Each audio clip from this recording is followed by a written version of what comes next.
Ladies and gentlemen, welcome everybody from near and far. What a privilege to have the chance to dine with you all in this great place tonight with my good friend Josh, manning the pans in the kitchen. Tonight is a great celebration of the chain of champagne, of great food. I've been a member of this wonderful organisation since 2016, when I had the privilege of hosting my first ever tour to Champagne with 7 local chain members, and tonight turns out to be a bit of a get-together, a reunion if you like, of all 7. So cheers to the 7 of us who had the chance to enjoy Champagne a few years ago, and to everybody else who has the chance to enjoy a journey to Champagne with us tonight. Josh and I have been speaking about tonight with Chamel now for more than 6 months. Josh and I got together early one Saturday morning in a little wine bar in Coorparoo in November last year and started designing a wine menu and a food menu to match that captured some of the things that we were most enthusiastic about. And Josh said to me something that excited me and challenged me, and which is very much an ideal that we are upholding tonight. And he said, let's match these dishes with the most elegant and delicate champagnes. And ordinarily, if a chef said that to me, I'd say, hang on a minute, that's fine for aperitif, but are you sure you're up to it throughout an entire dinner? Because, of course, matching red meat dishes with Bordeaux's and Barosses is easy, but going with champagne all night is a challenge. Going with the most elegant, delicate champagnes and nothing else is the biggest challenge. But of course, I didn't need to ask Josh about that because I know him.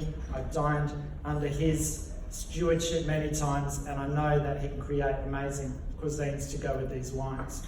So the next decision was which 2 houses represent the beautiful elegance of Champagne best.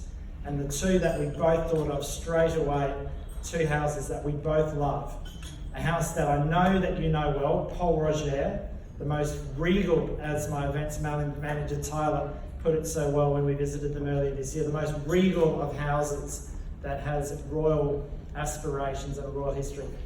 And Pierre Giminet, a house that you may not be so familiar with, but is actually brought into Australia by the same importer. To begin with tonight, from those beautiful big magnums downstairs, the entry non-vintage of Pierre Giminet is a slightly unexpected cuvee because it's not from the Great Grand Crus, it's not from Pinot or Meunier, the 2 varieties most common in Champagne. It's from Chardonnay, and Chardonnay exclusively from one little village called Cuys, C-U-A-S. You've probably never heard of it before. It's at the top of the Côte de Blanc. Its claim to fame is that it is the foil for the richness of Pinot in the house of Bollinger. That's a famous cru for them. But the entirety of that cuvee with which we began came from this village. To understand the style, you need to know that this village is north-facing, and so far north in France, north-facing means it barely sees the sun at all. So its fruit is less ripe, more austere, more acidic, more elegant perhaps, but also more searing and tart. In ordinary hands, it is a lesser cru.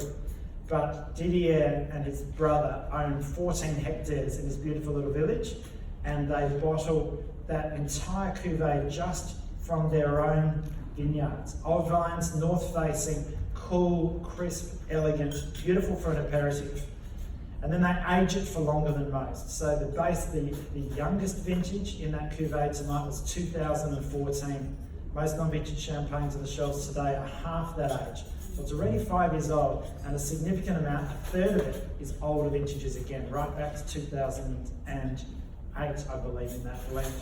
So I love that wine. That was my wine of choice. 3 years ago, I turned 40, and I wanted one Blanc de Blanc. I served 24 magnums over a weekend, and that was my choice, that wine from an older vintage, because I love the purity, I love the precision. Didier Giminet told me a long time ago, my ideals for this house are finesse, elegance, minerality. They're captured by Chardonnay so well, and with the softening effect of age, I love the way that wine has evolved.